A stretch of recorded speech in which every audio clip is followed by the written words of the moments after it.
Today I will be present about GDP. My name is Nur Hamimah binti Ahmad Fazil. Introduction: Gross Domestic Product. GDP is a monetary measure of the market value of all final goods and service products and provided in a given period of time by a country or countries. GDP is more often used by the government of a country to measure its economic health. Due to its complex and subjective nature, this measure is often received before being considered a reliable indicator.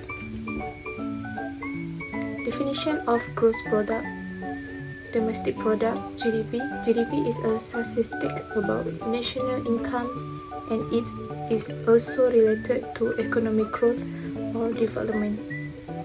GDP measures the total final value of goods and service products in the economy for a country through three methods. First, product method, which is the summation of value-added economic activities like agriculture, mining and quarrying, manufacturing, construction, and service including government. Number 2, expenditure method, which is the summation of household final expenditure, government final expenditure, investment, and net export. Number 3, the income method is the summation of income by factor of product like land, labor, capital, and entrepreneurship. Namely, employ, compensation, gross operating surplus, tax, and subsidies. GDP is often used as a metric for international comparisons as well as a broad measure of economic progress. It is often considered to be the most powerful statistical indicator of development and progress in the world. However, critics of the growth imperative often argue that GDP measure as never intended to measure progress and ignore another key externalities such as resource extraction, environmental impacts, and unpaid domestic work. Critics often propose alternative economic models such as the donut economies that use another measure of success or alternative indicators such as the OECD Better Life Index as a better approach to measuring economic impacts on human development and well-being. Calculating GDP involves several approaches, among them the exponential approach, the income approach, and the production approach. Each approach offers a slightly different perspective on economic activity, but ultimately aims to capture the same basic concept: the amount of economic output generated in a country. GDP provided insight into the overall size of the economy, its growth rate, and its structure by sector. It's a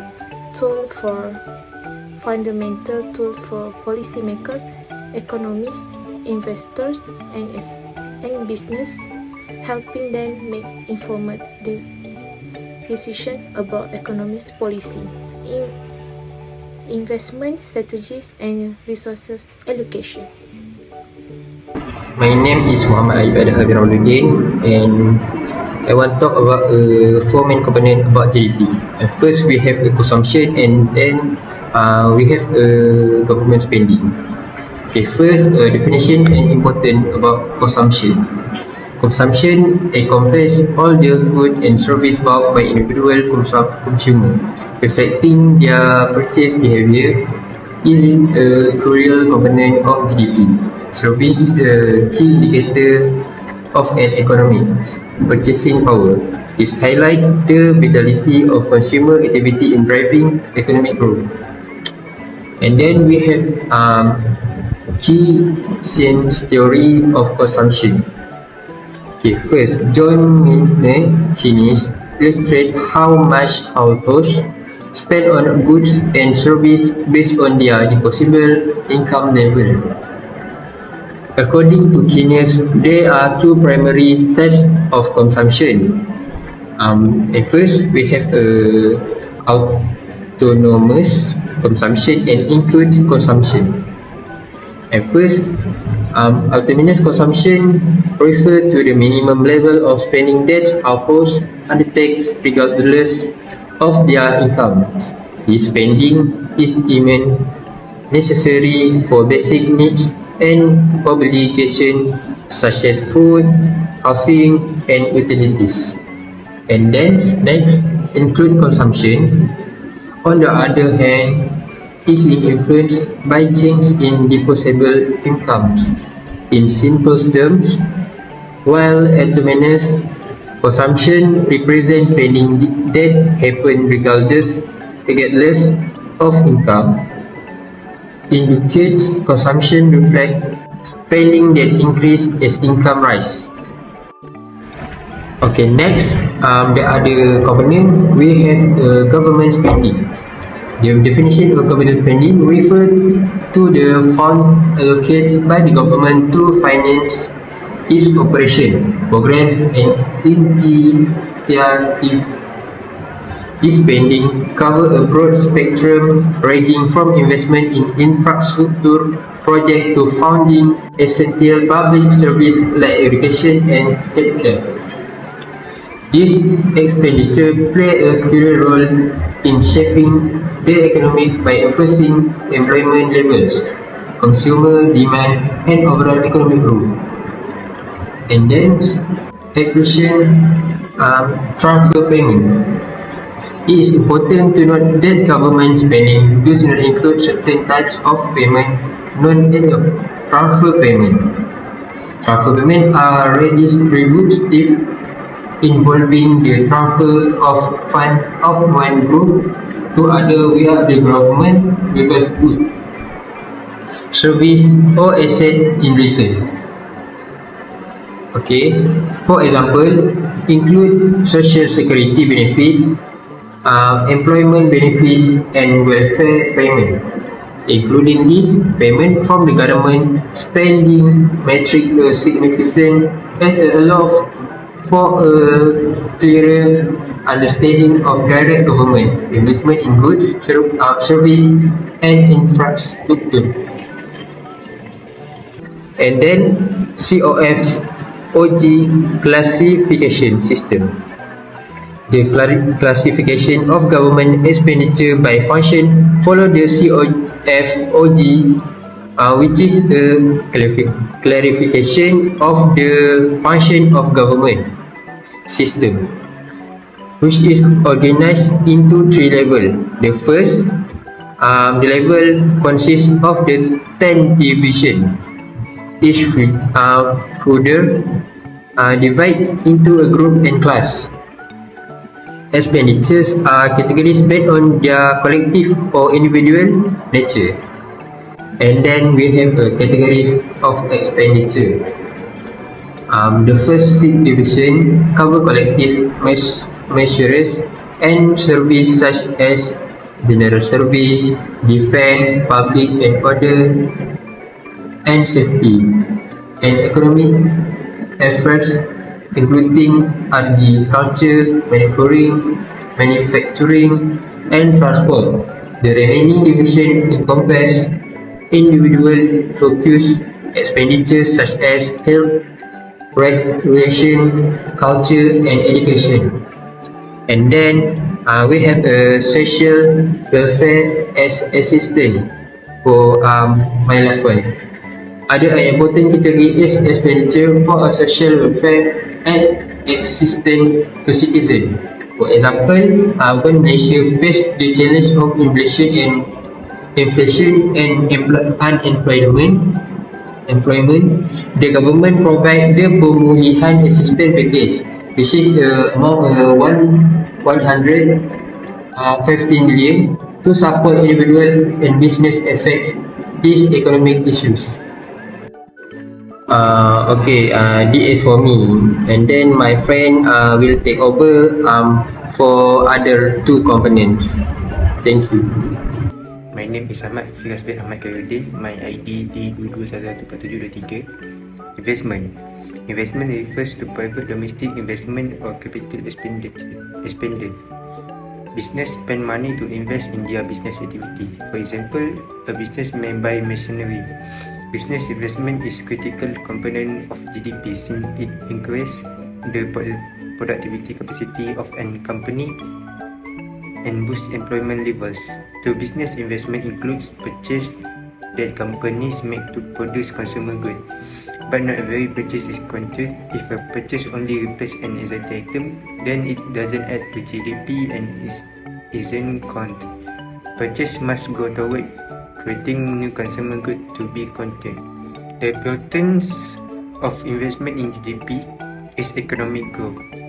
Investment is crucial for economic growth as it leads to increased production capacity and efficiency.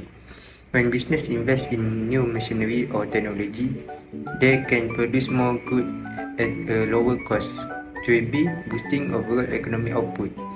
Job creation and higher levels of investment typically lead to job creation in various sectors, including construction, manufacturing, and service. For instance, building new infrastructure requires labor, which in turn generates employment. Innovation investment in new technology and equipment drives innovation and productivity improvement. Companies that invest in research and development can create new productivity and process new product and process that can enhance their competitiveness and contribute to economic growth. Net export. Net export are a measure of nation total trade. The formula for net export is a simple one. The value of nation total export goods and services minus the value of all goods and services it imported equals to its net export. A nation that has positive net export enjoys a trade surplus, while negative net export indicates that the nation has a trade deficit. A nation's net export are thus a component of its overall balance of trade. A nation's net export number is straightforward calculation. The value of its total export minus the value of its total import equals its net export. A positive net export number indicates a trade surplus, while a negative number means a trade deficit. A weak currency exchange rate make a nation export more competitively priced in other countries. Countries with comparative advantage such as natural resources or a skilled workforce tend to be a net export. Example of net export include Australia and Saudi Arabia. Countries produce goods based on their resources and skilled labor capacity that they have available. When a country cannot produce a particular product effectively but still want or need it, its business can buy it from other countries that produce and export it. A net export is a country that sells more goods to foreigner countries that it brings in from abroad. Saudi Arabia and Canada are examples of net export countries. Both have abundance of oil which they sell to business in other countries that need it. A net export by definition runs a current account surplus in aggregate. Hi, my name is Saidatu and Sofia binti Rabudin. Now I'm gonna talk about the factor influence change of GDP during COVID-19. Lockdown and restriction to curb the spread of the virus. Government and around the world imposed lockdown and restriction on business and movement. This caused disruption in supply chains, reduced consumer spending, and forced business to close or operate at the limited capacity. The International Monetary Fund (IMF) estimated that the global economy contracted by 1.3% in 2020. It's the worst recession since the Great Depression. Lockdown had a particularly severe impact on sectors that rely on in-person interactions such as travel, tourism and hospitality and retail. These sectors experienced significant job losses and business closure, further contributing to the decline in GDP. Firstly, government response and policies wielded immense influences over GDP trajectories. As country grappled with the public health crisis, government swiftly implemented a range of measures to contain the spread of the virus. These measures, including strict lockdown, travel restriction and business closure, had immediate repercussion on economic activity. Industries such as tourism, hospitality and retail bore the brunt to these restrictions, experiencing sharp decline in revenue and output. In parallel, a government rolled out extensive fiscal stimulus package and monetary support to cushion the economic fallout, bolster consumer spending and prevent widespread job losses.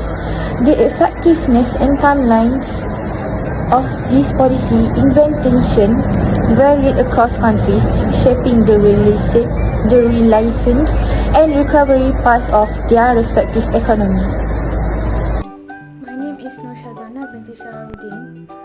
Secondly is shift in consumer behavior emerged as a critical driver of GDP fluctuation during the pandemic. With the onset of lockdowns and heightened concern about health and safety, consumers swiftly adapted their spending pattern.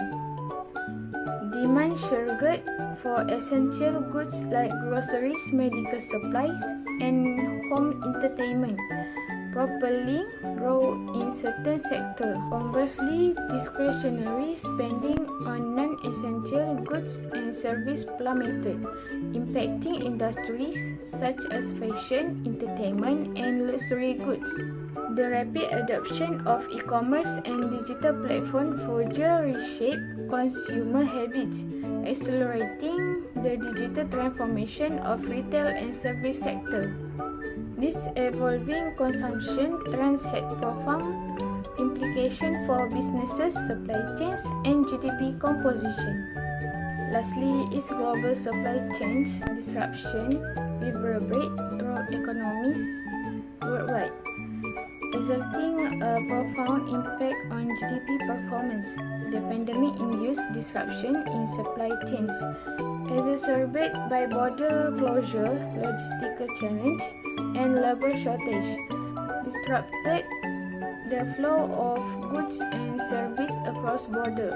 Industry reliance on international trade faced bottlenecks in sourcing raw materials, components, and finished products, leading to production slowdown and inventory shortage.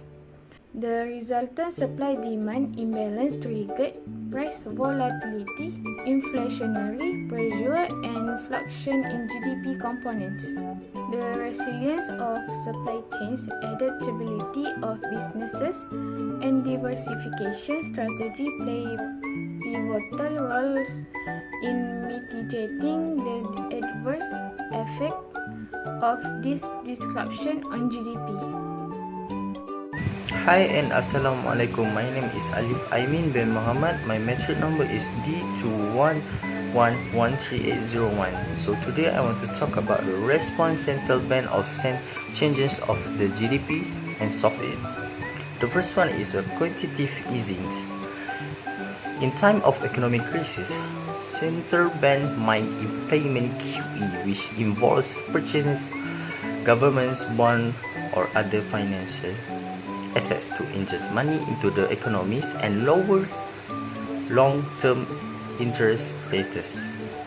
This can simulate borrowing and investments, boosting GDP growing. Open market operations. Central bank can. The second one is operations market. Open market operations. For open market operations, central bank can also use open market operations to inflate the money supply and interest rates by buying or selling government securities on the open market. They can adjust the amount of money in circulation, which can impact borrowing and spending. So I pass this to other opponent. Bye bye. Assalamualaikum and good evening to lecturers and fellow students. Today I would like to explain a little bit about the response of Central Bank of change of the GDP. The first point is currency intervention. It's involved buying or selling their own currency in the foreign exchange market to stabilize its value and also support the economy. It's particularly in export-oriented countries like Japan.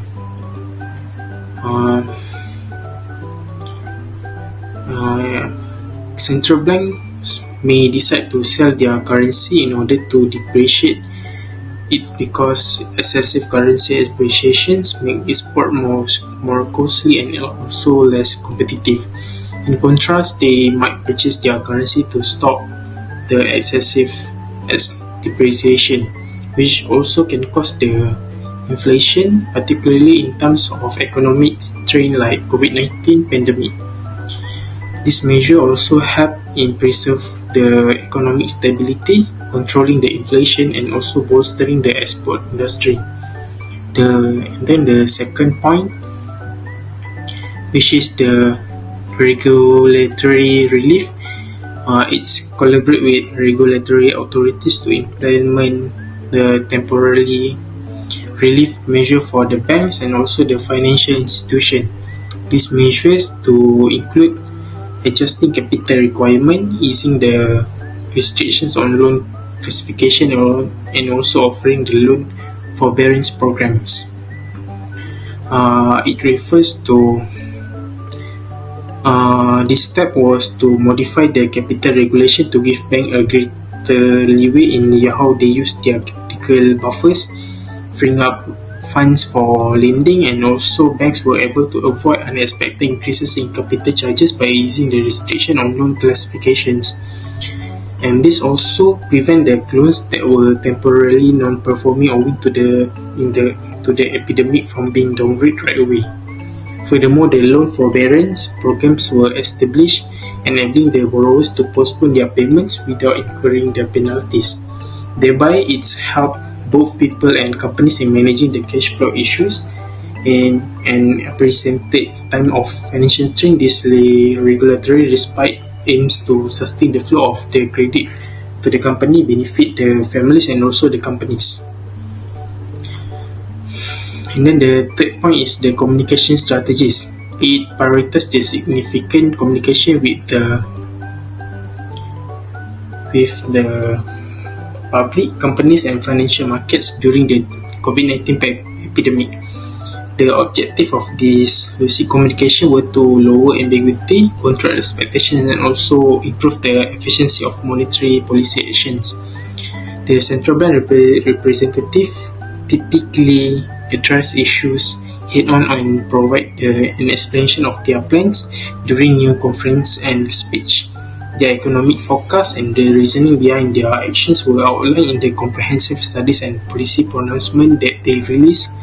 And also the central bank did this an effort to reassure the interested parties about their dedication to fostering the economic recovery and preserve the financial stability.